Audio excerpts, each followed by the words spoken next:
به به اوه شهرام چقدر چاق شده ماشاءالله. هزار ماشاءالله. نگیر خیلی خیلی درسته شهرام جون. این آقای خرابکار محلن ولی الان یه ذره دیگه بزرگ شده.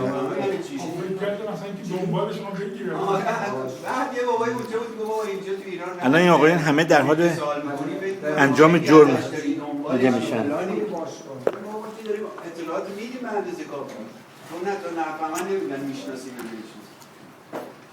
جون بده یکم بالا. اونجا که تو هستی برو. این هم آقای همکلاسی دبستانی منن، جناب نادر انوری. نادر انوری همکلاس دوران دبستانی من دیگه. دوست از این قدیمی تر پیدا نمیشود، هیچ جایی نمیشه. پیدا میشه؟ نادر جان باور کنم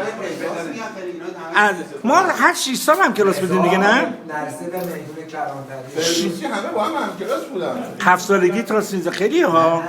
مدبر تو فردوسی همه با هم بودی.